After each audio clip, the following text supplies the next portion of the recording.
isang traidor na halik sa aming anibersaryo, at isang malamig na selda ng mental hospital ang sumunod. Tinapon ako ng sarili kong asawa na parang basurang nakakasagabal sa yaman ng mga De Vega.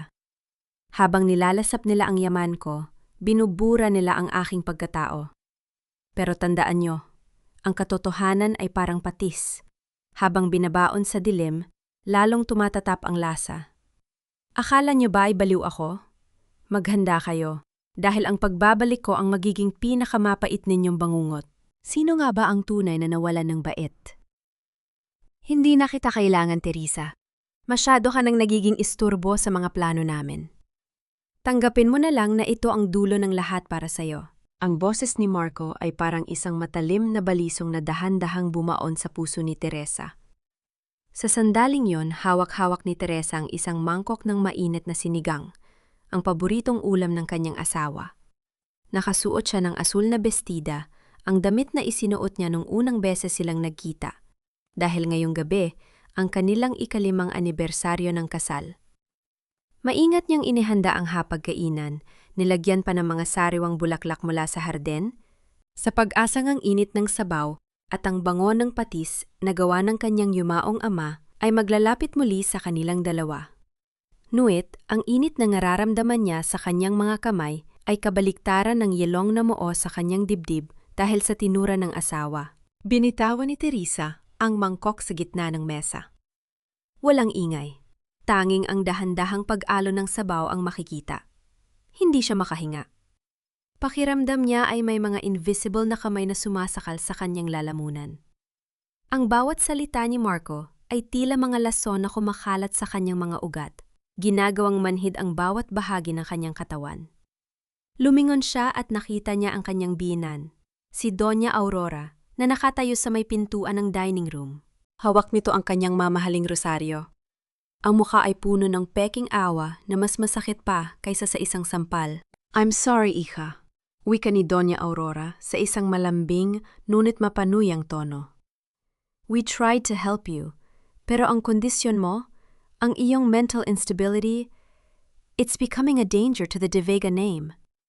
It's for your own good, Teresa. Marco has already signed the papers." "Signed? What papers, Marco?" Halos hindi lumabas ang boses ni Teresa. Tumingin siya sa kanyang asawa, naghanap ng kahit katiting na anino ng lalaking nangakong magpoprotekta sa kanya sa harap ng altar. Pero ang nakita lang niya ay isang stranger na hindi makatingin sa kanyang mga mata. "The voluntary commitment papers, Teresa," sagot ni Marco habang inaayos ang kanyang mamahaling rilo. "At ang power of attorney para sa iyong patis factory. You are in no condition to run a business.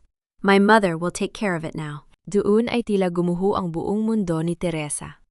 Hindi lang ang kanyang kasal ang kinuha sa kanya, kundi pati na rin ang huling alaala ng kanyang ama, ang suong numam na pinagbuhusan nito ng pawis at dugo. Nakita niya ang isang folder sa ibabaw ng side table. Doon, sa ilalim ng pirma ni Marco, ay ang kanyang sariling pangalan na Maleno na Pinek. Isang masamang panaginip ito, na isip niya. Gusto niyang sumigaw. Gusto niyang magwala. Pero ang kanyang katawan ay tila naging bato. Ang tanging naramdaman niya ay ang malamig na pawis na dumadaloy sa kanyang likod at ang marahas na tibok ng kanyang puso na tila gustong kumawala sa kanyang tadyang. Maya-maya pa, narinig niya ang tunog ng sirena sa labas ng kanilang mansyon. Pumasok ang 2 lalaking nakauniporme ng puti, ay dalang tila isang puting jacket na may mga mahahabang tali. "Marco, please! Huwag mong gawin ito! Maayos ako! Marco!" Bulong ni Teresa habang hinahawakan ang braso ng asawa. Pero marahas siyang tinabig nito. "Don't touch me, Teresa! You're sick! Look at you! Kinakausap mo ang sarili mo sa kusina gabi-gabi!" Sigaw ni Marco, isang gaslighting na tila inensayo ng matagal. Sa sandaling hinawakan siya ng mga lalaki, naramdaman ni Teresa ang huling piraso ng kanyang dignidad na tinapak-tapakan sa sahig ng bahay na itinuring niyang palasyo. Habang kinakaladkad siya palabas, ang huling nakita niya ay ang kanyang biyenan na dahan-dahang humigup ng sabaw ng sinigang na niluto niya ng may pagmamahal. Ang bawat lunok nito ay tila isang selebrasyon ng kanyang pagbagsak. Nang isara ang pinto ng ambulansya, Ang tanging naiwan sa isip ni Teresa ay ang isang tanong na paulit-ulit na umaalingaw sa katahimikan ng kanyang lagdurugong kaluluwa. Saan napupunta ang lahat ng katapatan kapag ang yaman na ang nagsalita? Gaano ba kadaling itapon ng isang tao pagkatapos sipsipin ang lahat ng lasa ng kanyang buhay? Gaya ng isang basyong bote ng patis na wala ng silbi sa gitna ng kadiliman ng sasakyan, habang ang mga luha ay hindi na mahanap. Ang daan palabas sa kanyang mga mata, isang malamig na determinasyon ang nagsimulang mabuo sa pusod ng kanyang pagkatao. Kung ito ang huling gabi ng kanyang kalayaan, ito rin ang unang gabi ng kanyang paniningil. Hindi ka na si Teresa. Simula ngayon, ikaw ay si patient 402 na lamang. Ang boses ng nurse ay kasing lamig ng bakal na rehas na nakapalibot sa maliit na silid. Sa sandaling iyon, pilit na ibinubuka ni Teresa ang kanyang mga tuyot na labi. Sinusubukang sambitlaing muli ang kanyang pangalan, ang kanyang ranggo, ang kanyang danggal. Ngunit tanging isang mahinang ungwa lamang ang lumabas mula sa kanyang lalamunan na tila puno ng buhangin. Ang kanyang mga kamay, na dati ay matatag na humahawak sa baril bilang isang lingkod bayan, ay nakatali ngayon sa gilid ng isang matigas na kama. Ang puting gown na suot niya ay magaspang sa balat, isang malupit na paalala na sa loob ng mga pader na ito, siya ay wala ng kapangyarihan. Ang bawat patak ng gamot na dahan-dahang dumadaloy sa kanyang ugat mula sa IV drip ay tila isang malapot na kadiliman na lumalason sa kanyang alaala. Pilit niyang inaalala ang amoy ng dagat sa kanilang bayan, ang alat ng patis na tinitimpla ng kanyang ama, at ang tamis ng pangako ni Marco. Ngunit ang matar-alalang yon ay unti-unting lumalabo, tila mga larawang binabasa ng ulan hanggang sa maging isang malaking mansa na lamang. Ang mabulaklak na bango ng mamahaling pabango ni Doña Aurora ang pumalit sa lahat, isang amoy na nagpapaalala sa kanya ng kamatayan ng kanyang kalayaan. Pumasok sa silid si Doña Aurora. Dahan-dahan ang hakbang. Ang bawat tunog ng kanyang takong sa semento ay tila isang martilyo na tumatama sa sentido ni Teresa. Nakasuot ang matanda ng isang eleganteng itim na terno. Hawak ang isang panyong may borda ng kanilang pamilya. Huminto siya sa paanan ng kama ni Teresa at tinitigan ang manugang ng may halong pandidiri at tagumpay. Tingnan mo ang sarili mo, Teresa. Bulong ni Doña Aurora habang hinahaplos ang buhok ng dalaga ng may wad na pagmamahal. Sabi ko naman sa'yo, hindi ka nababagay sa aming pamilya. Masyado kang matigas. Masyado kang maraming nalalaman. Nayon, sino ang maniniwala sa isang baliw? Kahit ang sarili mong asawa, hindi na makayanan ang makita ka. Nasaan si Marco? Pilit na tanong ni Teresa. Ang kanyang mga mata ay nanlalabo dahil sa epekto ng sedatives. Tumawa ng mahina ang matanda. Isang tunog na walang bahid ng saya. Si Marco? Oh, iha, he is busy now. Busy planning the groundbreaking ceremony para sa bagong resort sa lupaing kinalalagyan ng lumang pabrika ng tatay mo. Sabi niya mas maganda raw na ibaon na sa limot ang amoy ng bulok na isda para palitan ang amoy ng pera. Doon na rin siya titira kasama si Clara. Mas masunurin si Clara, mas marunong makisama sa aming antas. Ang bawat salita ni Doña Aurora ay tila isang karayom na itinusok sa pinakamalalim na bahagi ng puso ni Teresa. Ang pagtataksil ni Marco ay hindi lamang isang sugat. Ito ay isang lason na dahan-dahang pumapatay sa kanyang pagnanais na mabuhay. Ang lalaking pinagkatiwalaan niya ng kanyang buhay ay ang siya ring kumuha ng lahat sa kanya. Ang kanyang pangalan, ang kanyang mana, at nayon, pati na ang kanyang katinuan. Hindi kaya magtatagumpay, bulong ni Teresa. Ang kanyang mga daliri ay pilit na kumakapit sa kumot hanggang sa mamute ang kanyang mga kuko. Hija, nagtagumpay na kami, sagot ni Doña Aurora habang tumatayo ng tuwid. Dito ka na mabubulok. Ang bawat tabletang ipapakain sa'yo, ang bawat turok ng hiringgilya ay sisiguraduhin na ang Teresa na nakilala ng bayan ay mamamatay na sa isipan ng lahat.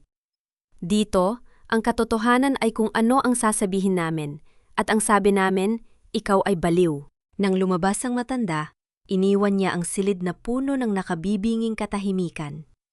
Ang tanging naririnig ni Teresa ay ang sarili niyang paghinga na tila isang huling hininga ng isang nalulunod. Tumingin siya sa bintanang may mga rehas, kung saan ang isang maliit na bahagi ng langit ay makikita. Napagtanto niya na ang San Jose Mental Hospital ay hindi isang lugar ng paggaling, kundi isang libingan para sa mga buhay na katulad niya. Paano mo ipaglalaban ang katotohanan kung ang mundo mismo ang nagsasabing ang lahat ng nararamdaman mo ay isang ilusyon lamang? Sa gitna ng labo ng kanyang isipan, isang imahe ang biglang sumagi, ang mukha ng kanyang ama, habang hinahalo ang mga vats ng patis, ang kalyo sa mga kamay nito, at ang sinabi nito noong siya ay bata pa. Ang pinakamalinis na patis, Teresa, ay kailangang dumaan sa pinakamahabang paghihintay sa dilim. Isang patak ng luha ang dahan-dahang gumulong mula sa mata ni Teresa, bumabasa sa kanyang maputlang pisingi. Ang luha bang yon ay tanda ng kanyang huling pagsuko? O ito ang unang patak ng isang ulan na maghuhugas sa lahat ng kasalanan ng mga De Vega? Habang unti-unting pumipikit ang kanyang mga mata dahil sa bigat ng gamot, narinig niya ang tunog ng isang susi na umiikot sa kandado ng kanyang pinto. Hindi siya nag-iisa. Walang halaga ang tradisyon sa harap ng ambisyon, Teresa. Ang mabahong pabrika ng iyong ama ay magiging isang marangyang paraiso na pagmamay-ari ng mga De Vega.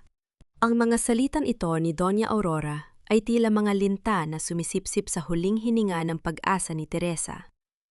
Nakatayo ang matanda sa harap ng bintana ng selda, hawak ang isang mamahaling tablet kung saan ipinapakita ang mga larawan ng paggiba sa patis ni Ambo.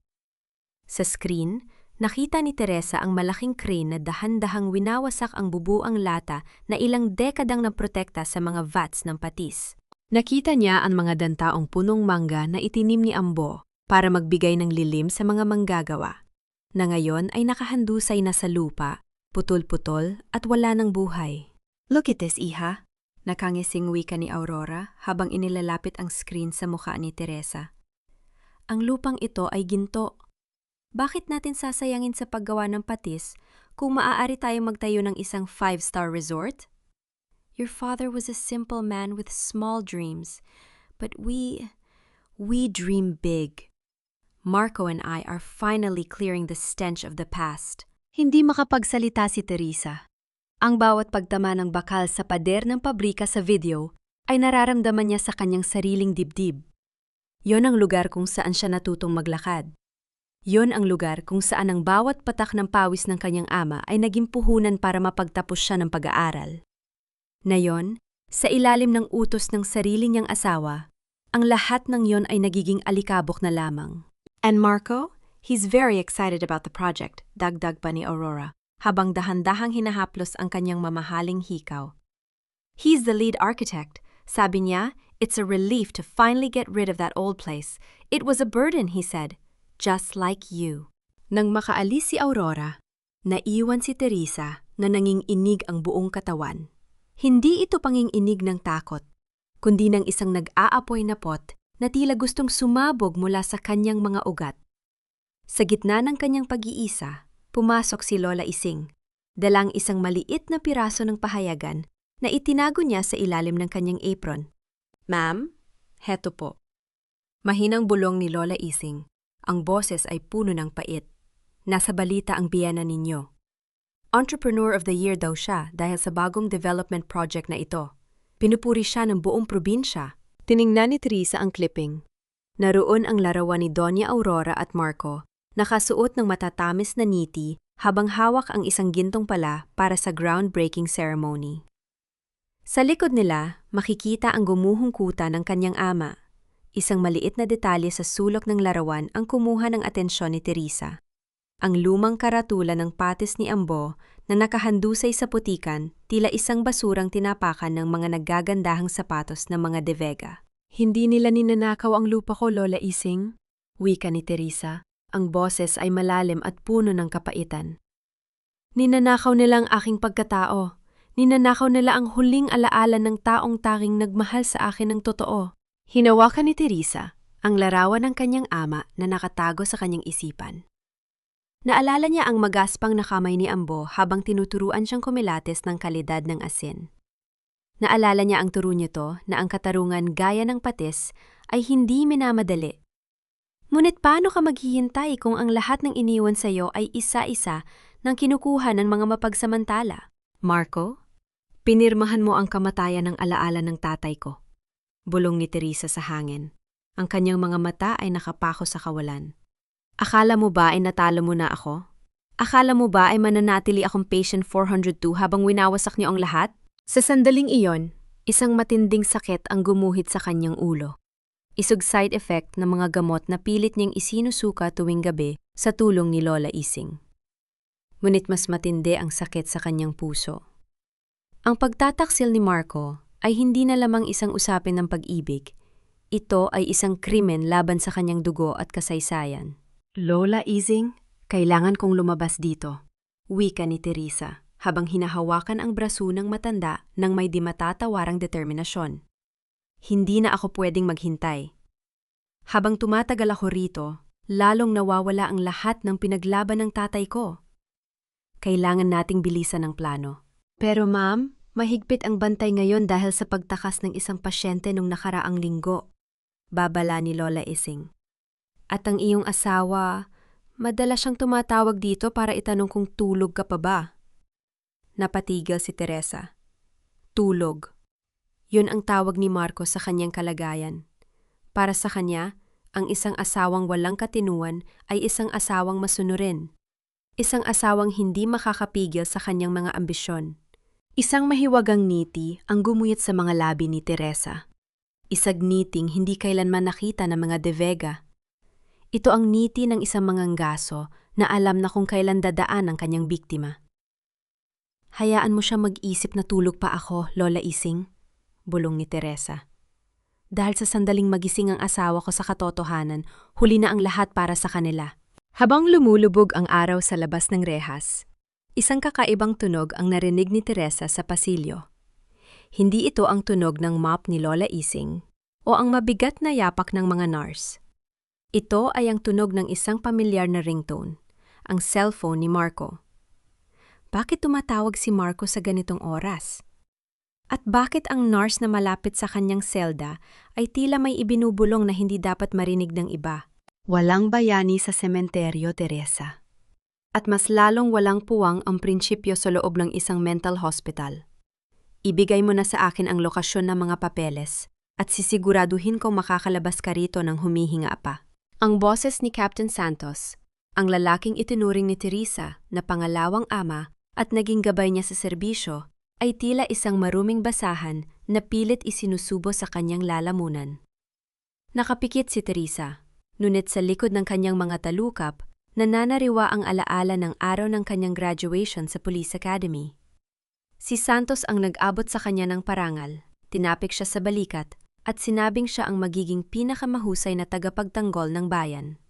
Ngunit ngayon, ang kislap ng tsapa ng lalaking ito ay kasing peke ng malasakit na ipinapakita nito sa labas ng kanyang selda. Habang naririnig ni Teresa ang mabigat na paghinga ni Santos sa kabilang panig ng pinto, dahan-dahang gumuhit ang isang mapait na ngiti sa kanyang mga labi.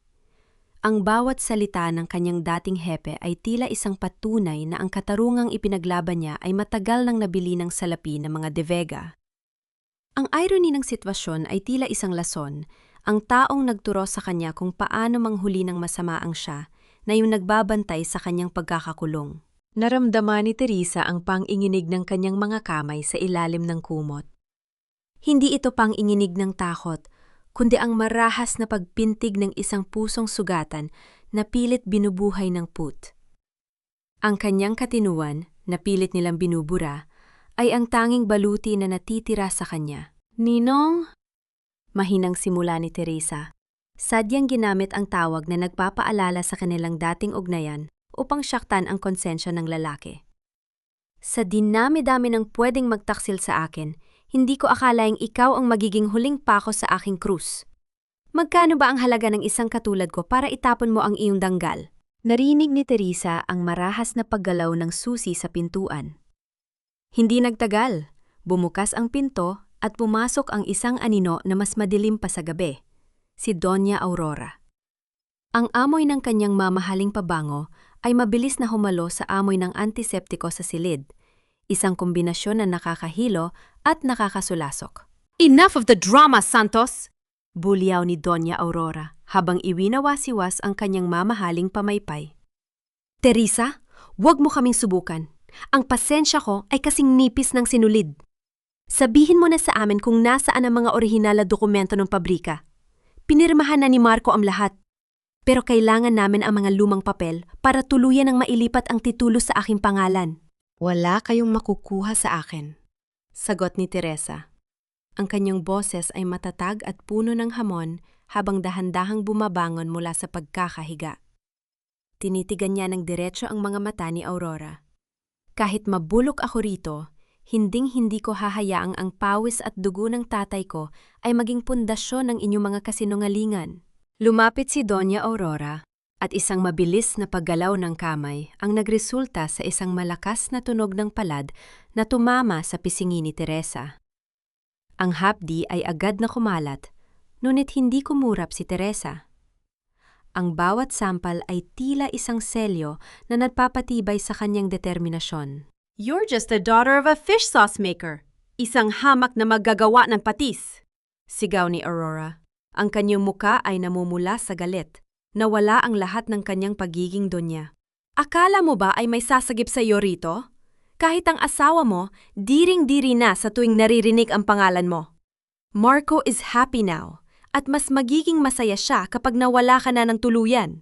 Tumingin si Teresa kay Santos na nakatayo sa likod ni Aurora, nakayuko at hindi makatingin ng diretsyo. Doon naramdaman ni Teresa ang isang matinding pag-atake ng pighati, ang pagkadurog ng kanyang paniniwala sa kabutihan ng tao. Kung ganon, patayin niyo na lang ako. Hamon ni Teresa. Ang kanyang mga mata ay naglalabas ng apoy ng katarungan. Dahil hanggat humihinga ako, magiging malaking tinik ako sa bawat maranyang plano ninyo. Ang amoy ng patis ng tatay ko ang magpapaalala sa inyo gabi-gabi ng inyong mga krimen. Dahil sa galit, inutusan ni Aurora ang mga nurse na kanina panakatayo sa labas. Dalhin siya sa isolation room. No food, no water, no light hanggat hindi siya nagsasalita. At itaas ang dosage ng kanyang gamot. I want her broken.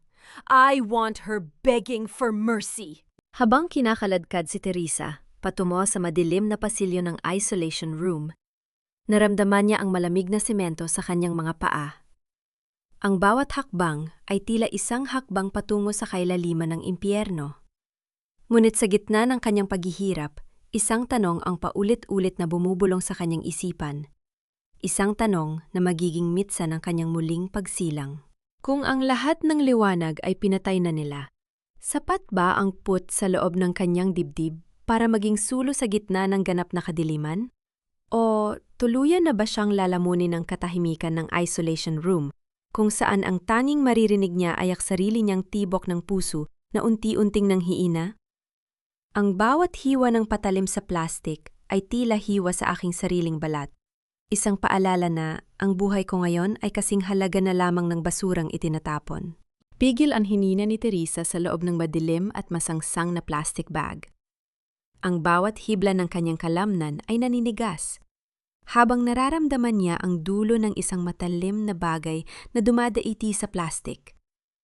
Ilang pulgada lamang ang layo mula sa kanyang tagiliran, ang amoy ng nabulok na pagkain, mga ginamit na gasa, at malansang tira-tirang pagkain mula sa kusina ay tila gustong magpasuka sa kanya. Ngunit pilit niyang nilunok ang anumang tunog na balak kumawala sa kanyang lalamunan. Alam niyang sa isang maling galaw, sa isang mahinang ungol, ang kanyang paglalakbay patungo sa kalayaan ay mauuwi sa isang mas madilim na libingan. Wala namang kwenta rito, puro tira-tirang pagkain lang. Narinig niyang reklamo ng gwardiya sa labas. Ang boses ay nababakas ang inis dahil sa lakas ng ulan. Bilisan mo na, baka abutan pa tayo ng baha sa kalsada. Sige, lundag na. Naramdaman ni Teresa ang muling pag-atungal ng makina ng truck. Ang bawat pagyanig ng sasakyan ay tila isang marahas na oyayi na nagpapatulog sa kanyang takot ngunit nagpapagising sa kanyang galit. Sa loob ng mahabang oras na tila walang katapusan, Tiniis niya ang bigat ng mga basurang nakapatong sa kanya at ang tindi ng lamig na dulot ng basang kapaligiran.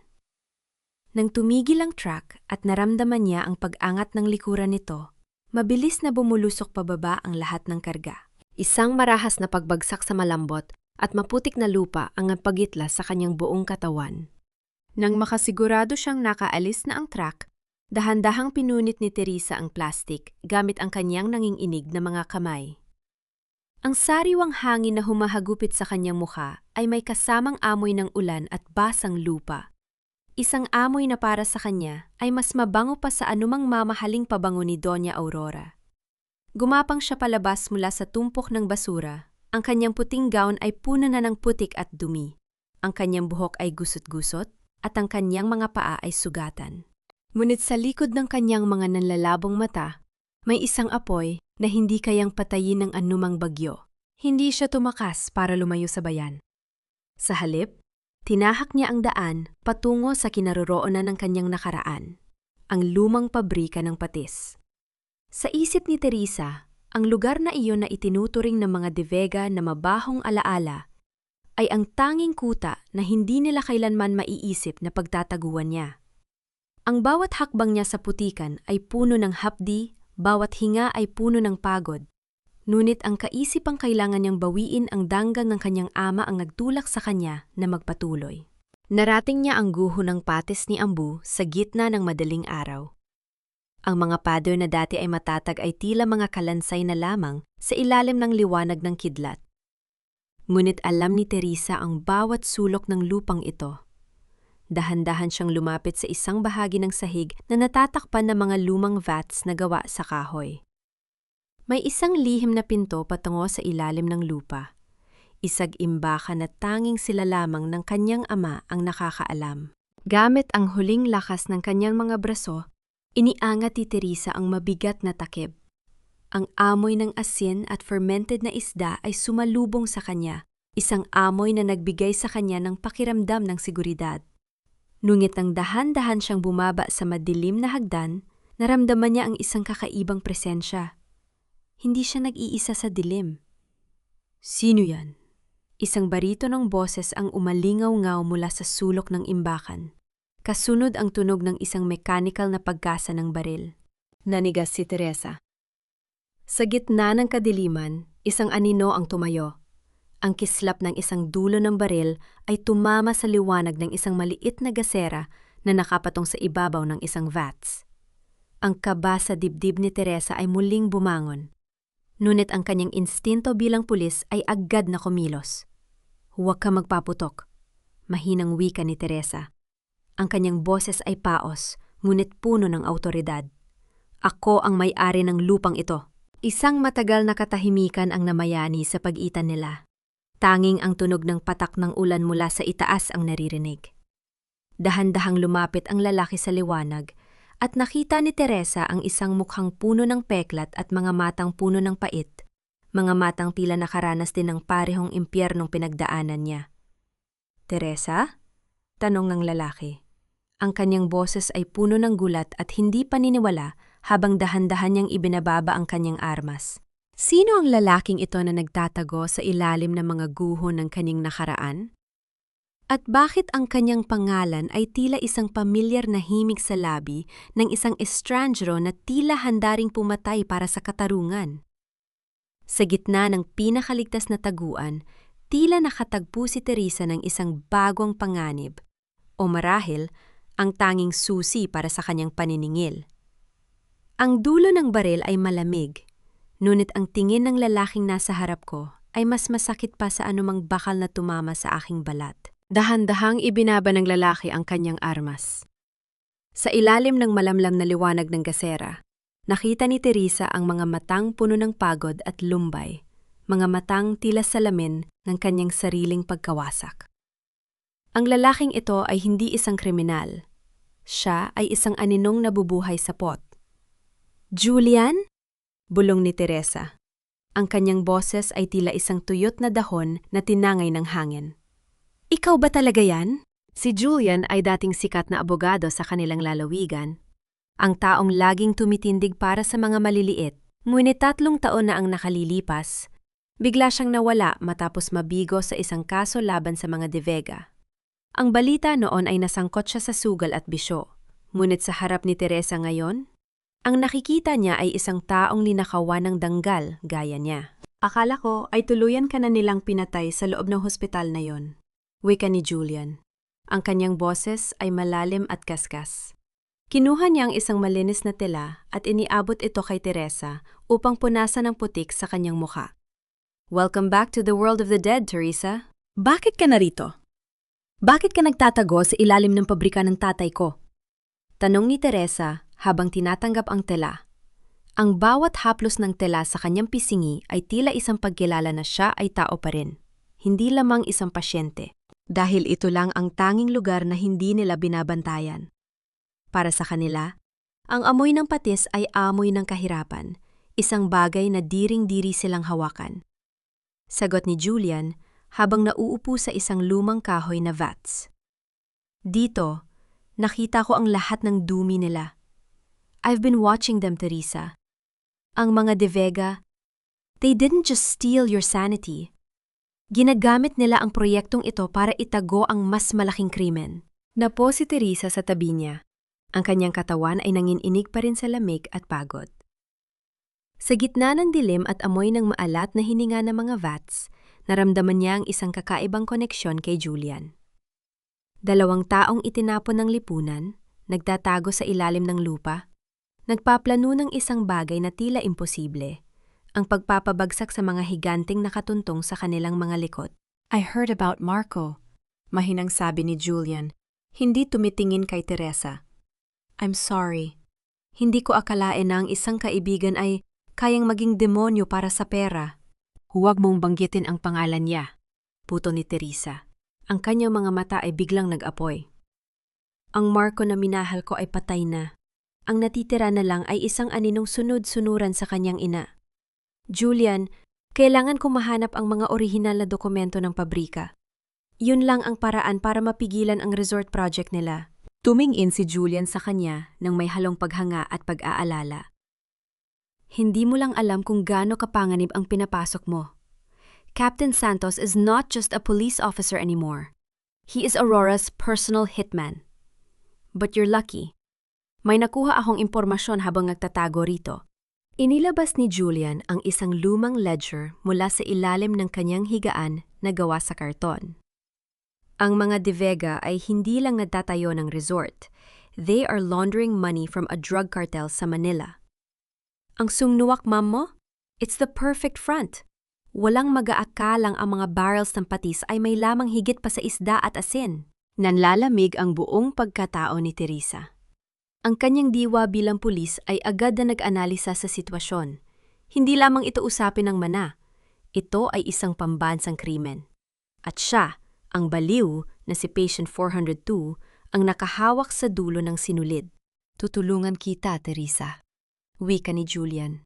Ang kanyang mga mata ay nanunumbalik ang talas ng isang abogado. Hindi dahil gusto kong maging bayani, kundi dahil gusto kong makita silang gumuho gaya ng paggiba nila sa buhay ko. We will be the ghost that haunts their luxury resort. Isang golden moment ang namagitan sa kanila nang abutin ni Julian ang nanginginig na kamay ni Teresa. Hindi ito isang romantikong hawak, kundi isang sumpaan ng 2 sugatang kaluluwa. Ang init ng palad ni Julian ay tila nagsasabing hindi na siya mag-iisa sa dilim. Kailangan nating magsimula bukas, sabi ni Teresa. Pero bago yan, kailangan kong makita ang mukha ni Marco. Gusto kong makita kung gaano siya kasaya sa gitna ng mga kasalanan niya. Delikado, Teresa. Baka makita ka nila, babala ni Julian. Hayaan silang makita ang multo, sagot ni Teresa. Ang kanyang boses ay kasing lamig ng semento. Dahil ang multong ito ang hihila sa kanila pababa sa impyerno. Habang dahan-dahang nauubos ang langis sa gasera, isang huling katanungan ang bumabagabag kay Julian. Teresa, paano kung malaman mo na may mas malalim pang dahilan kung bakit ka talaga ipinakulong ni Marco? Paano kung hindi lang pera ang dahilan? Napatigil si Teresa. Ang katahimikan sa loob ng imbakan ay naging mas mabigat. isang lihim na hindi pa niya nadidiskubre ang tila naghihintay sa susunod na kanto ng kanilang madilim na landas. Hindi pera ang pumatay sa atin, Teresa. Ang tunay na pumatay sa atin ay ang maling paniniwalang tayo ay minahal. Ang mga salitang ito ni Julian ay tila isang malupit na sumpa na paulit-ulit na umaalingaw-ngaw sa isipan ni Teresa, habang binabagtas niya ang madilim at maputik na daan patungo sa mansyon ng mga De Vega. Ang bawat hakbang niya ay puno ng pag-iingat, tila isang aninong pilit na kumakawala sa liwanag ng buwan. Ang ulan ay tumitila na, ngunit ang bawat patak na nahuhulog mula sa mga dahon ay tila mga malamig na daliri na dumadaiti sa kanyang balat. Suot niya ang isang lumang jacket na binigay ni Julian. Ang hood ay nakatabing sa kanyang mukha. Ang mukha ng isang babaeng ayon sa batas ay baliw. Ngunit ayon sa katotohanan ay ang tanging nakakakita sa dumi ng mundong ito. Nang marating niya ang pamilyar na bakod ng mansyon, naramdaman ni Teresa ang isang matinding paninikip sa kanyang dibdib. Dito niya binuo ang kanyang mga pangarap. Sa loob ng mga pader na ito, akala niya ay ligtas siya. Ngunit ngayon, ang mga ilaw na nanggagaling sa malalaking bintana ay tila mga mapanuring mata na humuhusga sa kanyang bawat galaw.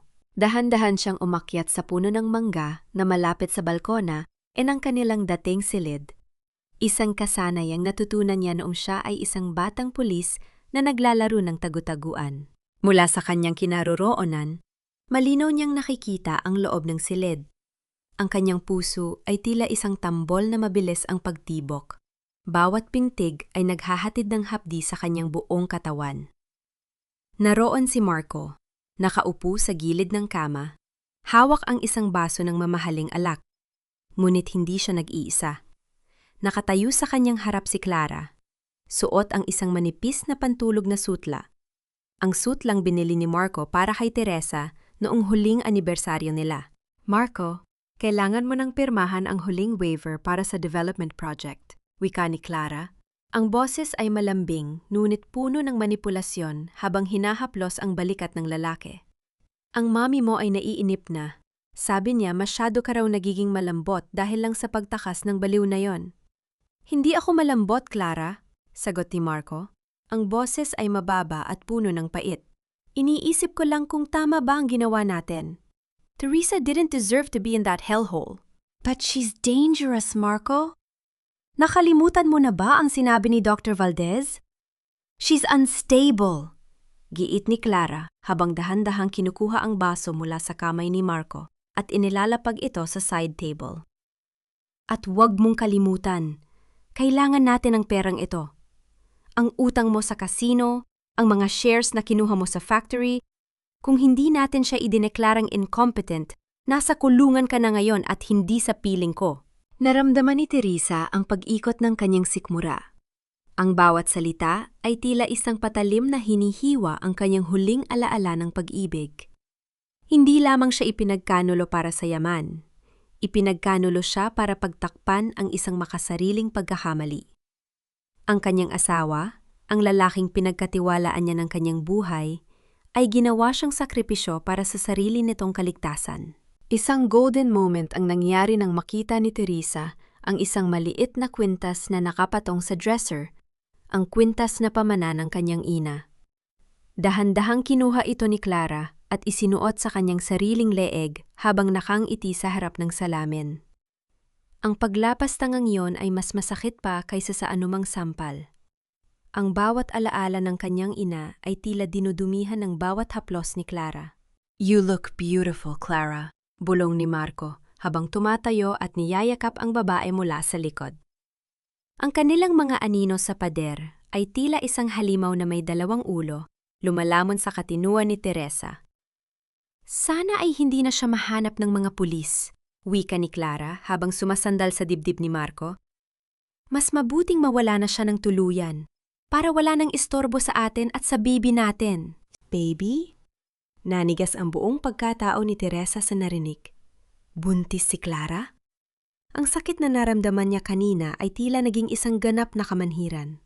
Ang pangarap nilang mag-asawa na magkaroon ng anak, ang mga gabing ipinagdarasan nila ang isang munting anghel, ay ibinigay ni Marco sa ibang babae habang siya ay nabubulok sa loob ng mental hospital.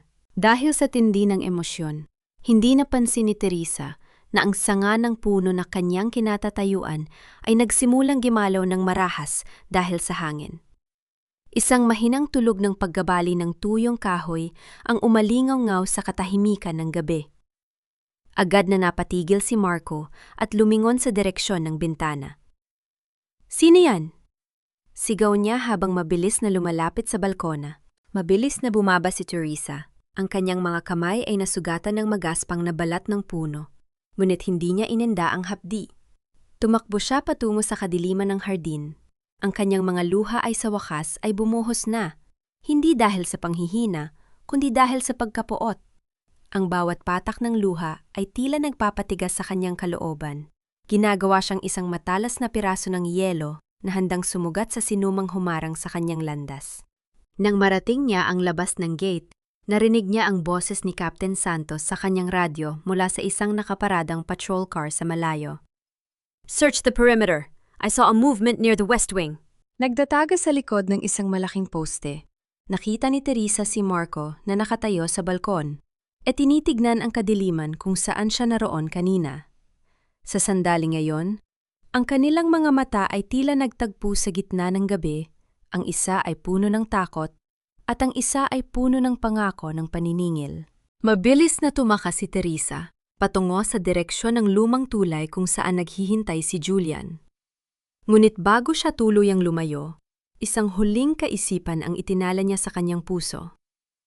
Ang pag-ibig ay tapos na. Ang tanging natitira ay ang katarungang kasing pait ng lason. Ngunit kasing tunay ng dugong dumadaloy sa kanyang mga sugat. Ngunit may isang bagay na hindi alam ni Teresa. Habang tumatakbo siya, isang itim na sasakyan ang dahan-dahang sumusunod sa kanya mula sa malayo. Ang mga ilaw nito ay nakapatay. Tila isang mandaragit na naghihintay ng tamang sandali para sumakmal.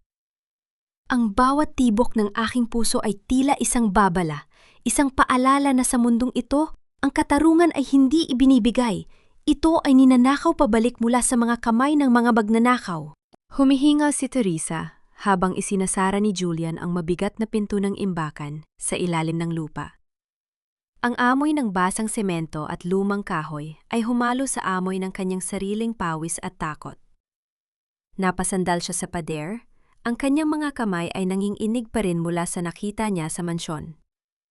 Ang imahe ni Marco at Clara, ang kwintas ng kanyang ina, at ang balita ng sanggol, ito ay tila mga buhay na uling na idiniin sa kanyang balat. "Teresa, kailangan mong huminahon," wika ni Julian, habang mabilis na kumukuha ng isang basong tubig. "Hindi ka makakapag-isip ng tama kung hahayaan mong lamunin ka ng galit mo." "Paano ko hihinahon, Julian?" bulyo ni Teresa. Ang kanyang boses ay puno ng pait. "Habang nabubulok ako sa ospital, ang asawa ko ay nagluluto ng bagong buhay kasama ang kaibigan ko. Pinagsaluhan nila ang lahat ng sa akin. Ang kama ko, ang yaman ko, pati ang alaala ng nanay ko." I know it hurts," sagot ni Julian. Ang kanyang boses ay mahinahon pero matatag. "Pero tignan mo ito.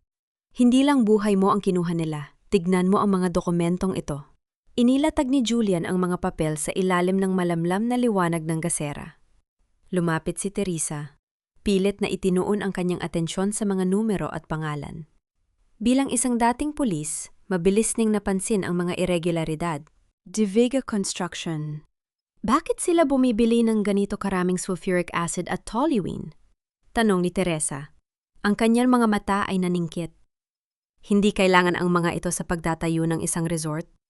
Eksakto, tugon ni Julian. Ang sulfuric acid ay ginagamit sa paggawa ng drugs, Teresa. Ang resort na itinatayo nila sa ibabaw ng pabrika ng tatay mo ay hindi lang para sa mga turista. It is a massive laboratory. Ang amoy ng patis, ang proseso ng fermentation. Ito ang perpektong pantakip sa masangsang na amoy ng chemical. Your husband is not just a gambler and a traitor, he is a partner to a cartel. Naramdaman ni Teresa ang panlalamig ng kanyang buong pagkatao. Ang kanyang pamilya, ang danggal ng kanyang ama, ay ginagamit sa isang karumal-dumal na krimen. Hindi na ito usapin lamang ng mana. Ito ay usapin ng buhay ng maraming tao. Kailangan kong tawagan si Berto, vika ni Teresa habang kinukuha ang satellite phone mula sa kanyang bag. Masyadong delikado, Teresa. Baka matrace nila ang signal. Babala ni Julian. Wala na tayong oras, Julian.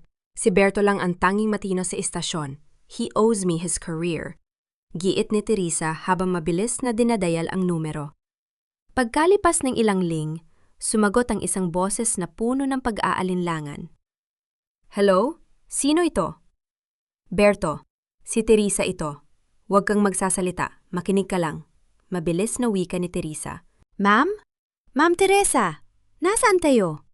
Nagkakagulo rito. Sabi ni Captain Santos ay napatay niyo raw ang isang gwardiya sa ospital bago kayo tumakas.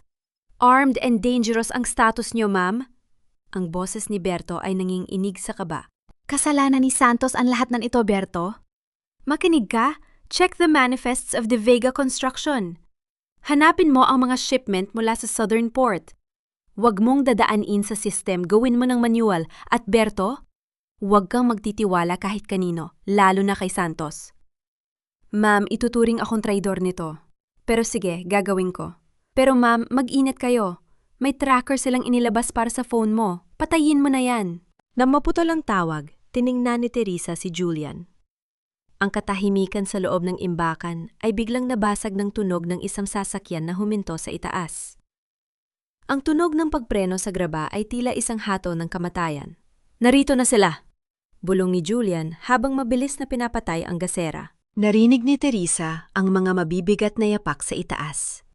Ang tunog ng mga combat boots na tumatama sa semento ng guhong pabrika. Pagkatapos ay, ang boses na hinding-hindi niya malilimutan. Ang boses ni Captain Santos. Ihaluog niyo ang paligid! Alam ko nandito siya! Ang tracker ay tumigil sa mismong kinatatayuan natin! Sigaw ni Santos. Ninong? Bulong ni Teresa sa dilim. Ang kanyang puso ay tila sasabog na sa kaba. Narinig nila ang tunog ng bakal na pilit na binubuksan. Ang takib ng imbakan. Ang bawat kalansing ng metal ay tila isang muikim na tumatama sa kanyang nerves. Ang liwanag ng mga flashlight ay nagsimulang sumilip sa mga bitak ng sahig. Tila mga daliri ng kamatayan na naghahanap ng mabibiktima. Teresa! Alam kong nandyan ka! Sigaw ni Santos mula sa itaas. Huwag mo nang pahirapan ang sarili mo. Lumabas ka na riyan at pag-uusapan natin ito ng maayos. Huwag kang maniwala sa mga dokumentong nakita mo. Baliw ka, Teresa. Ang isip mo ang naglalaro sa'yo. Gaslighting.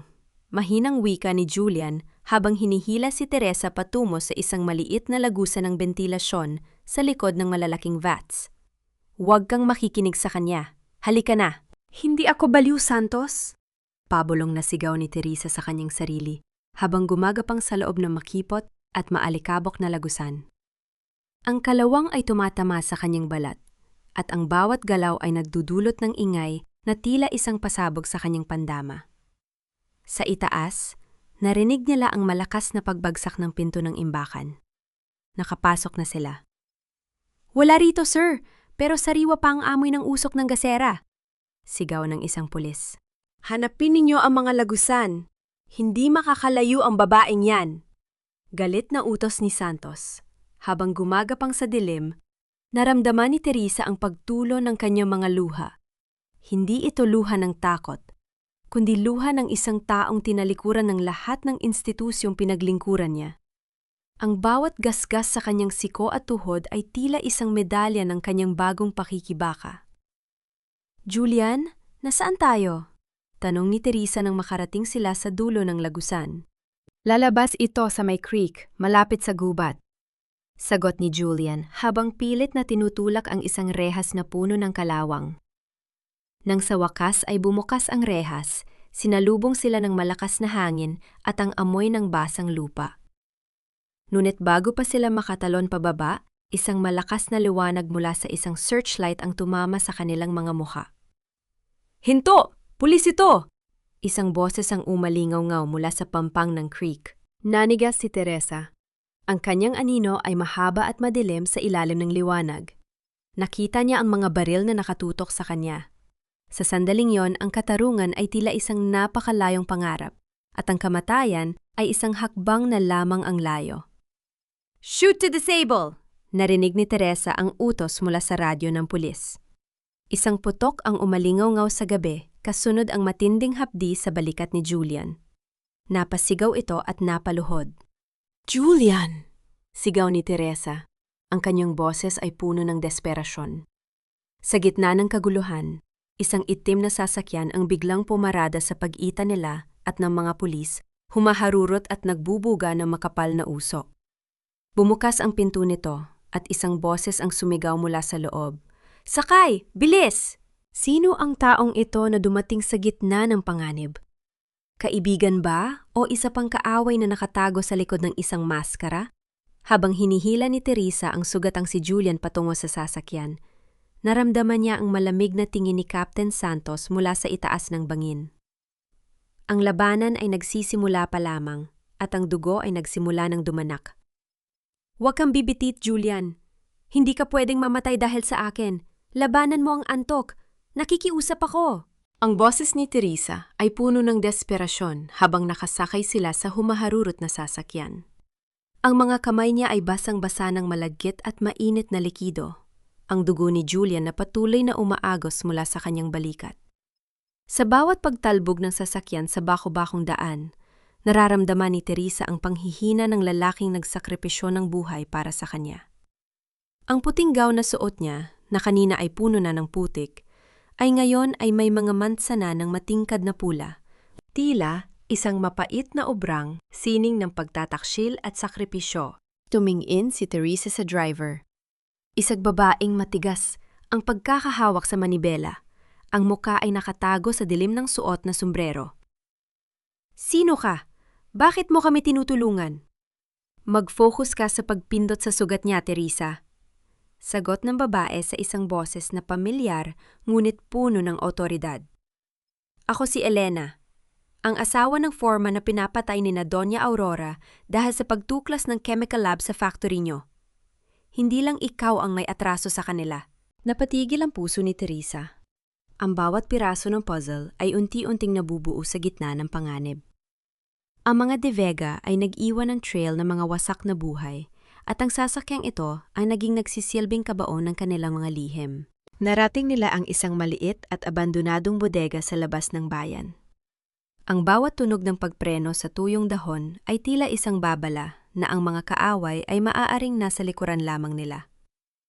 Maingat nilang inalalayan si Julian pababa. Ang bawat ungol ng sakit mula sa lalaki ay tila isang muikim na tumutusok sa konsensya ni Teresa. "Kailangan nating alisin ang bala," wika ni Elena habang naglalabas ng isang medical kit mula sa ilalim ng mga sako. "Pero wala tayong anesthesia. Teresa, kailangan mong hawakan ng mahigpit ang mga kamay niya. Huwag mong hahayaang gumalaw siya." Isang golden moment ang namagitan sa kanila nang hawakan ni Teresa ang nanginginig na kamay ni Julian.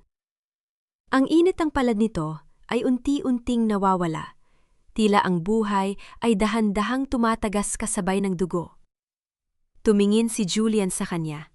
Ang mga mata ay nanlalabo, ngunit puno pa rin ng pag-asa. "Teresa, ituloy mo."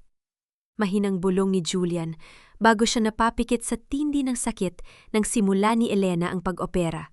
Naramdaman ni Teresa ang bawat pang-ininig ng katawan ni Julian. Ang bawat patak ng pawis sa kanyang noo ay tila isang saksi sa kalupitan ng mundong ito. Sa sandaling yon, habang nililinis niya ang dugo sa kanyang sariling mga kamay, napagtanto niya na ang Teresa na iyakin at biktima ay tuluyan ng namatay sa loob ng isolation room. Ang nakatayo rito ngayon ay isang babaeng handang maging kasing pait ng lason para lamang makamit ang katarungan. "Elena, bakit na yan lang?" tanong ni Teresa habang binabalutan ng benda ang balikat ni Julian. "Dahil ngayon lang may naglakas loob na tumakas mula sa kanila," sagot ni Elena habang nililikpit ang mga gamit. "Si Berto ang nagpadala sa akin ng signal. Alam niya ang ginawa ni Santos?" "Pero Teresa, may mas malaking problema. Tignan mo ang balita." Pinuksan ni Elena ang isang lumang radyo. Ang boses ng announcer ay tila isang kulog na yumanig sa katahimikan ng bodega. Isang malaking manhunt ang kasalukuyang isinasagawa para sa puganteng si Teresa de Vega. Ayon sa ulat ni Captain Santos, si Teresa ay pumatay ng 2 nurse at 1 gwardiya sa San Jose Mental Hospital bago tumakas. Itinuturing siyang extremely dangerous at may utos na shoot to kill kung manlalaban. Nanigas ang buong pagkatao ni Teresa. Ginawa siyang mamamatay tao sa harap ng buong bansa. Ang katarungang hinahangad niya ay tila isang pader na mas lalong tumataas at humahaba. Shoot to kill, bulong ni Teresa. Ang kanyang boses ay walang bakas ng takot, kundi isang malamig na determinasyon. Gusto niyo akong maging halimaw? Ibibigay ko sa inyo ang hinihingi niyo. Maya-maya pa, narinig nila ang isang mahinang kaluskos sa labas ng bodega. Hindi ito tunog ng hangin. Ito ay tunog ng mga yabag na dahan-dahang lumalapit sa kanilang pinagtataguan. Ang pinto ng bodega ay dahan-dahang bumukas, at isang anino ang pumasok. Anino na may hawak na baril. Sino ang nahanap sila sa gitna ng kadiliman? Si Berto ba na magliligtas? O si Santos na tatapos sa kanilang laban? Ang kaba sa dibdib ni Teresa ay tila isang mitsa na handa nang sumabog sa huling pagkakataon. Ibaba niyo ang mga sandata, wala na kayong matatakbuhan. Ang boses na iyon ay tila isang hato ng kamatayan na bumasag sa katahimikan ng bodega. Nanigas si Teresa. Ang kanyang mga kamay na hawak-hawak, ang madugong benda ni Julian ay nanginginig. Dahan-dahan siyang tumayo, hinarap ang aninong nakatayo sa may pintuan habang ang liwanag ng buwan ay tumatama sa dulo ng isang baril. Hindi ito si Captain Santos. Ang taong nga sa harap niya ay si Berto, ang kanyang junior. Ang lalaking itinuring niyang kapatid sa serbisyo. Ang kislap ng luha sa mga mata ni Berto ay kabaligtaran ng tatag ng kanyang pagkakahawak sa armas. Sa likod niya, ang ingay ng mga kuliglig sa labas ay tila isang mabilis na tibok ng puso na hindi mapatahimik. Ang uniforme ni Berto ay malinis, walang bahid ng putik o dugo, samantalang si Teresa ay mukhang isang bangkay na muling nabuhay mula sa libingan ng San Jose. Ang kaibahan ng kanilang kalagayan ay isang matalim na muikim na bumaon sa dragedang ni Teresa bilang isang pulis. Berto, itutuloy mo ba ang utos ni Santos? Mahinang tanong ni Teresa. Ang kanyang boses ay puno ng pait. Papatayin mo ba ang taong nagturo sa'yo kung paano maging tapat sa bayan? Ma'am, shoot to kill ang order, sagot ni Berto. Ang kanyang boses ay nanginginig. Sabi nila, baliw ka na raw. Sabi nila, pinatay mo ang mga nurse. Pinapaniwala nila ang buong mundo na ikaw ang halimaw. Isang mapait na tawa ang kumawala sa lalamunan ni Teresa. At naniniwala ka? Tingnan mo ako, Berto. Tingnan mo ang mga kamay ko. Dugo ito ng isang taong nagtanggol sa akin habang ang mga kasamahan ko ay pilit akong pinapatay. Kung papatayin mo ako, gawin mo na kayon. Pero tandaan mo, kasama sa ililibing mo ang huling piraso ng katarungan sa bayang ito. Dahan-dahang ibinaba ni Berto ang kanyang baril. Ang kanyang mga balikat ay bumagsak sa bigat ng emosyon. Hindi ko kaya, ma'am. Hindi ko kayang gawin ang iniutos nila. Mabilis na lumapit si Berto at iniyabot ang isang maliit na pouch kay Teresa. Sa loob nito ay ang kanyang lumang badge at isang USB drive. Ito ang mga manifests na hiningi niyo, ma'am. Tama kayo. Ang resort na yon ay isang malaking front lamang. Bukas na ang inauguration. Darating ang mga malalaking tao mula sa Maynila para sa unang shipment ng mga chemical. Isang golden moment ang namagitan sa kanila ng hawakan ni Teresa ang kanyang lumang badge. Ang lamig ng metal sa kanyang palad ay tila nagbigay ng init sa kanyang nanlalamig na pagkatao. Ito ang simbolo ng lahat ng kanyang isinakripisyo, ang kanyang buhay, ang kanyang pamilya, at ang kanyang katinuan. Bakit mo ito ginagawa, Berto? Mapapahamak ka! Bulong ni Teresa. Dahil pagod na akong magbulag-bulagan, ma'am. Sagot ni Berto habang mabilis na lumingon sa labas. Kailangan niyo nang umalis dito. May tracker ang sasaking dinala ko, at alam kong malapit na rito si Captain Santos. Gagamitin ko ang patrol car para iligaw sila, pero may limitadong oras lang kayo. Habang inaalalayan nila si Julian patungo sa sasakyan ni Elena, Isang matinding takot ang muling bumalot kay Teresa. Hindi takot para sa sarili, kundi takot para sa katotohanang baka hindi sila umabot sa inauguration bukas. Ang bawat segundo na dumadaan ay tila isang hakbang patungo sa isang bangin. Teras! Tawag ni Berto bago sila tuliyang umalis. Mag-ingat kayo! Si Marco, naroon siya bukas. Siya ang magbibigay ng speech para sa project. Sabi ni Doña Aurora, ito ang magiging legacy ng mga De Vega. Legacy. Ang salitan yon ay tila isang insulto sa alaala ng tatay ni Teresa. Ang bawat brick na inilagay sa resort na yon ay gawa sa kasinungalingan at pagkawasak. Nang humarurot ang sasakyan ni Elena, paalis sa bodega, narinig ni Teresa ang tunog ng papalapit na mga sirena sa malayo. Ang liwanag ng mga searchlight ay nagsimula ng humalik sa mga puno sa paligid. Ang kaba sa kanyang dibdib ay tila isang mitsa na handa ng sumabog. Elena, bilisan mo! Utos ni Teresa.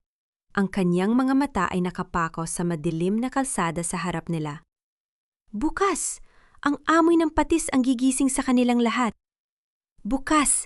Matitikman nila ang tunay na lasa ng katarungan. Ngunit sa gitna ng kanilang pagtakas, isang bagay ang napansin ni Teresa sa loob ng pouch na binigay ni Berto. May isang maliit na papel na may nakasulat na numero ng isang silid sa resort. At sa ibaba nito, may mga salitang nagpabilis sa tibok ng kanyang puso. Huwag kang pupunta sa main hall.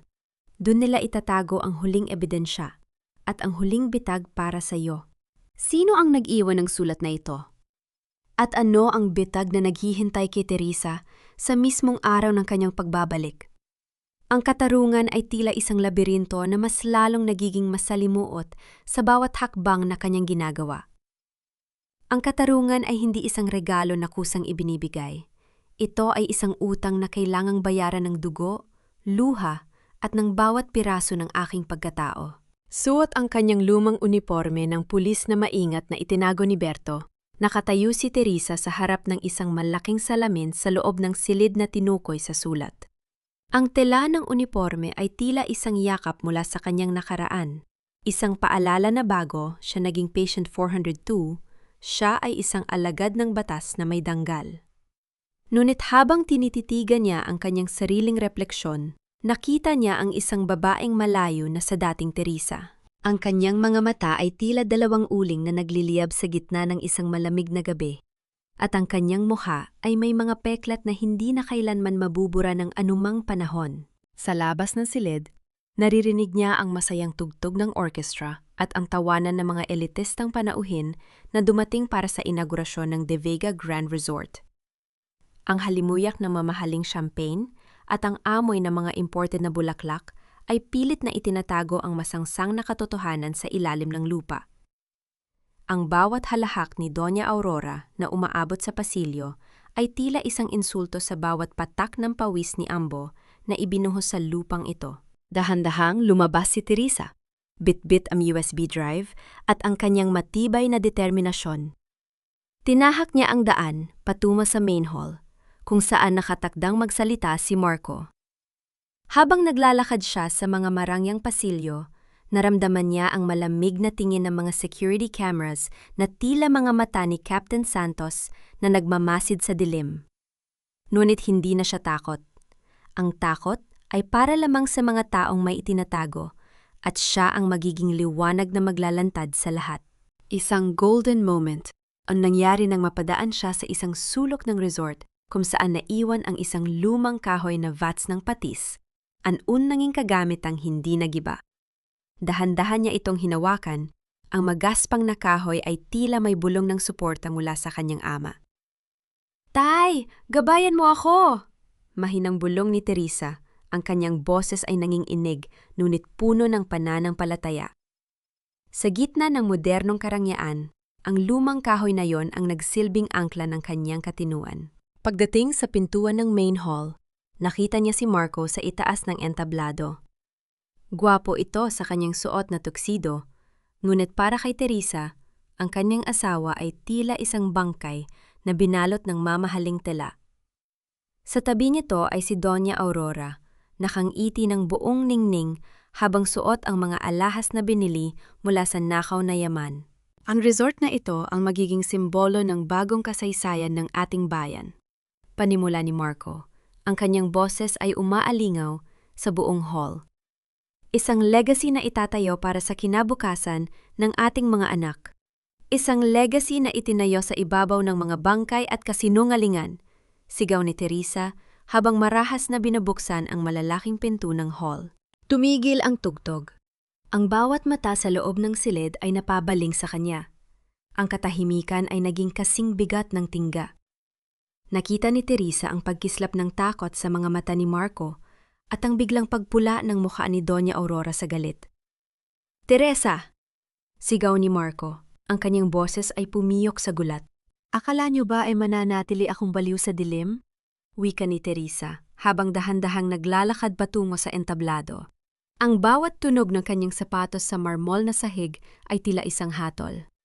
"Narito ako para singilin ang bawat luhang pumatak, ang bawat selyo ng hospital na ipinilit niyo sa akin, at ang bawat bote ng lason na itinatago niyo sa ilalim ng resort na ito." Mabilis na kumilos si Captain Santos mula sa gilid. Ang kanyang baril ay nakatutok na sa dibdib ni Teresa. "Huwag kang gagalaw. Shoot to kill ang order sa iyo, Teresa. Sumuko ka na." Ngunit hindi tumigil si Teresa. Inilabas niya ang remote control na nakakonect sa malaking screen sa likod ni Marco. Pindutin mo ang gatil, Yo Santos. Pero sa sandaling mamatay ako, ang lahat ng files ng inyong chemical lab, ang mga video ng inyong drug shipments at ang mga dokumento ng pag-aari ng tatay ko ay otomatikong mapapadala sa lahat ng media outlets sa buong bansa. Nanigas si Santos. Ang kanyang daliri sa gatilyo ay nanginginig. Sa screen sa likod ni Marco, nagsimulang lumabas ang mga imahe ng mga barrels ng chemical na may logo ng De Vega Construction.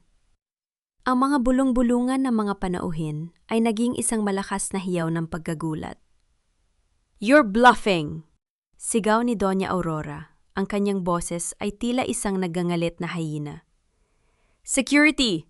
Ilabas ang baliw na yan!" "Hindi ako ang baliw, Aurora," sagot ni Teresa. Ang kanyang tingin ay matalim na lason.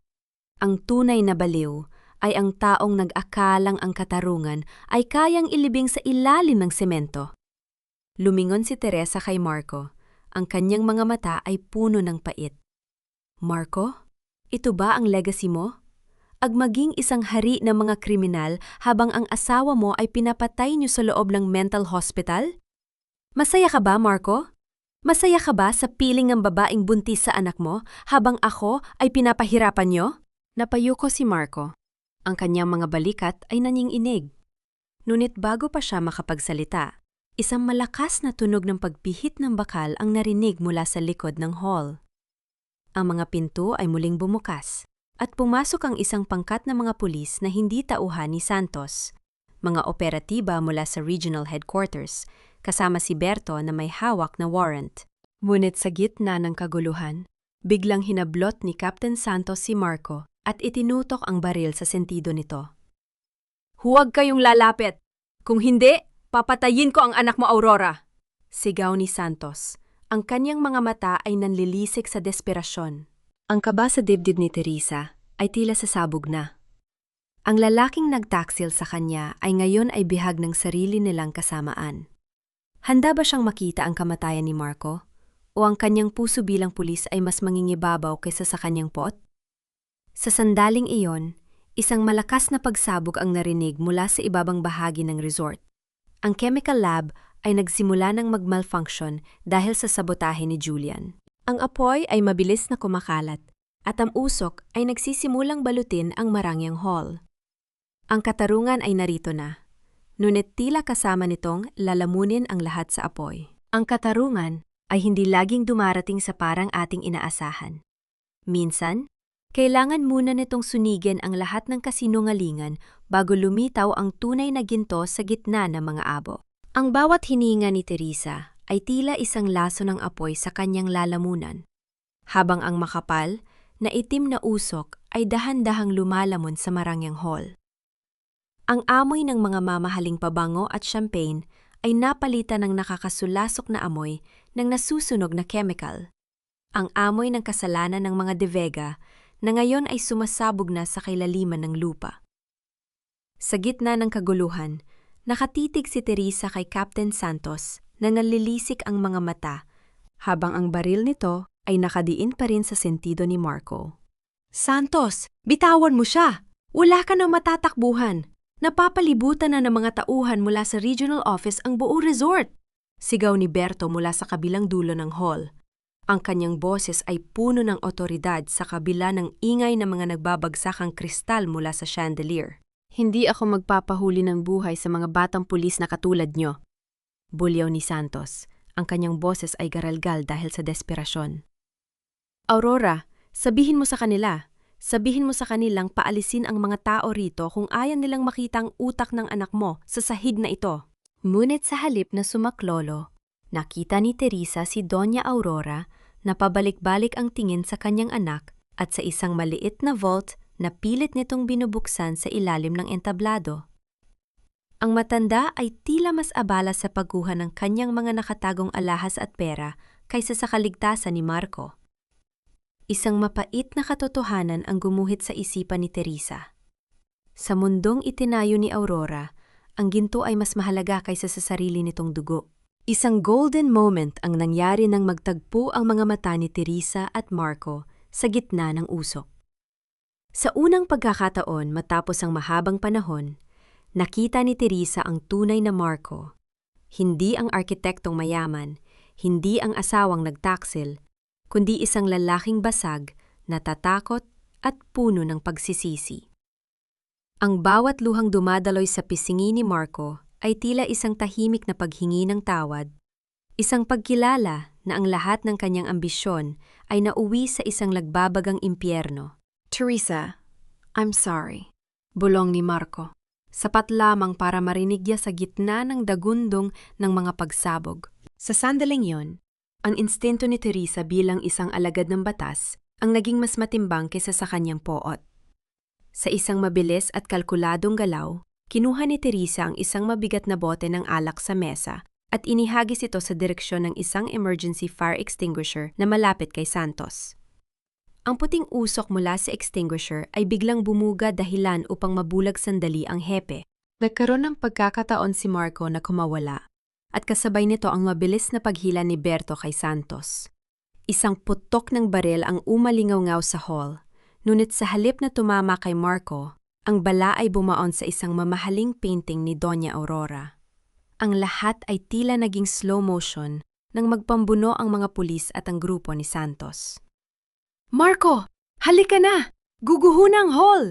Sigaw ni Teresa habang hinihila ang kanyang asawa patungo sa exit. Ngunit tumigil si Marco sa gitna ng hagdanan. Lumingon siya sa kanyang ina na hanggang ngayon ay pilit pa ring isinasalba ang vault habang ang mga dila ng apoy ay dahan-dahang lumalapit sa entablado. Mom, let it go! Let's go! Sigaw ni Marco. No! This is my life! Hindi ko hahayaan mawala ang lahat! Sigaw ni Doña Aurora. Ang kanyang muka ay tila isang maskara ng kasakiman na nilalamon ng dilim. Isang malakas na yanig ang muling naramdaman, at ang kisame sa itaas ng entablado ay nagsimulang gumuho. Bago pa man makakilos si Marco, hinila siya ni Teresa palabas ng pinto. Saktong bago tuluyang bumagsak ang malalaking post ng gusali. Sa labas, sa gitna ng malamig na hangin ng madaling araw, nakatayo si Teresa habang pinagmamasdan ng pagtupok ng apoy sa De Vega Grand Resort.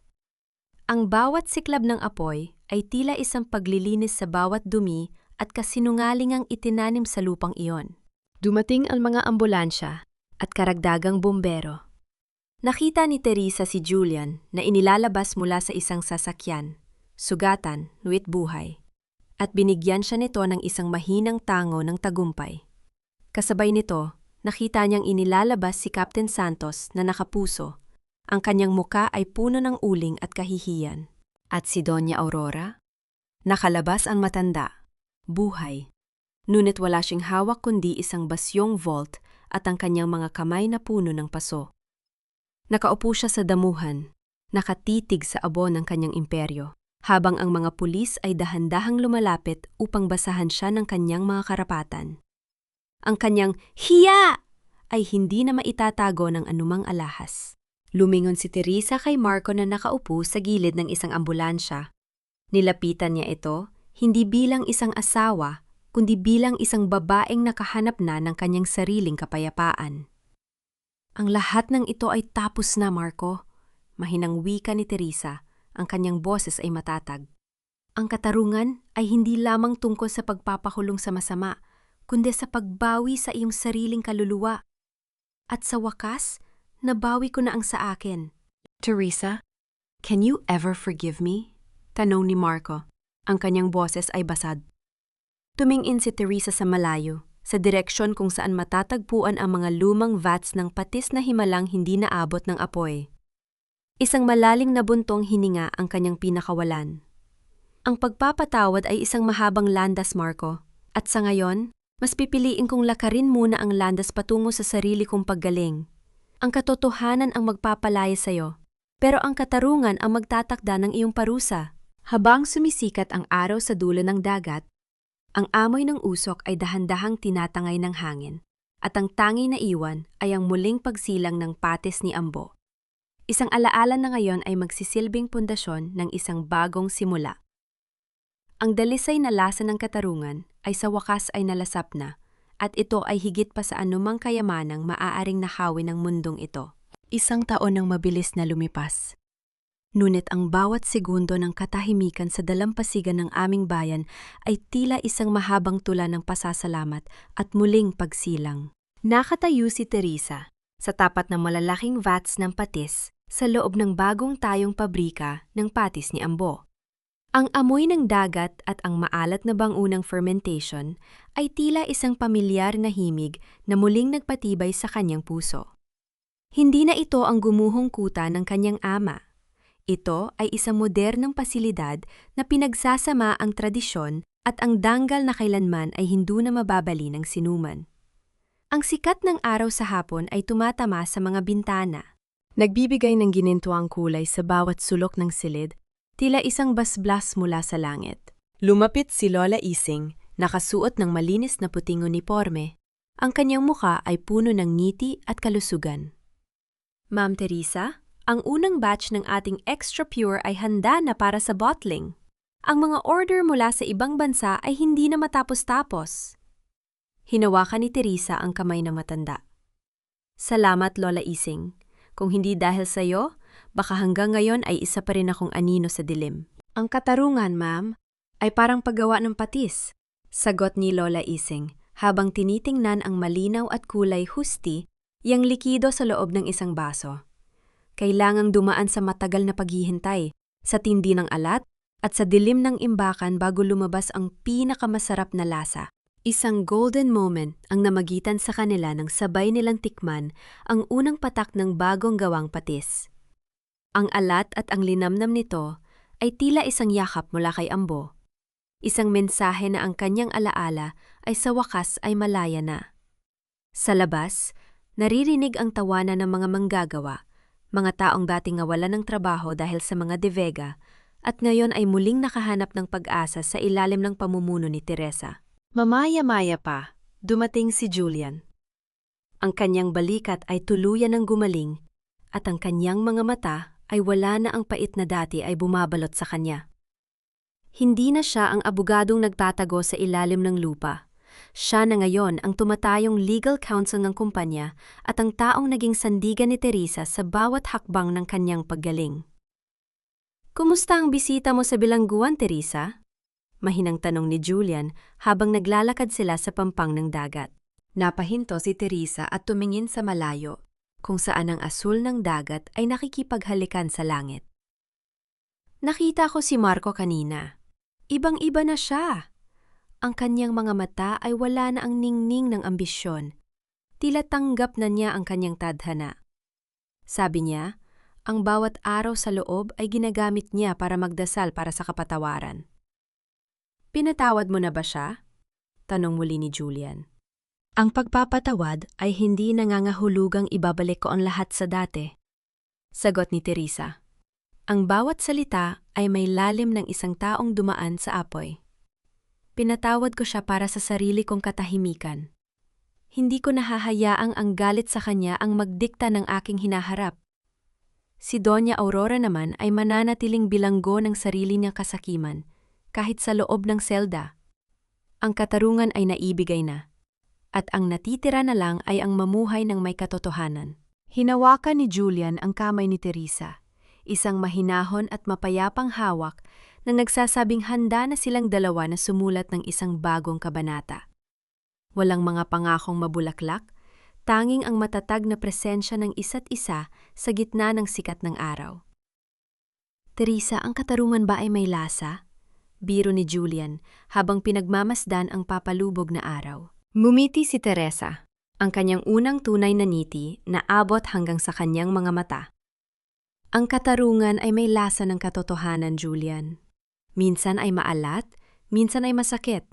Ngunit sa huli, ito ang tanging lasa na nagbibigay ng tunay na sustansya sa ating kaluluwa.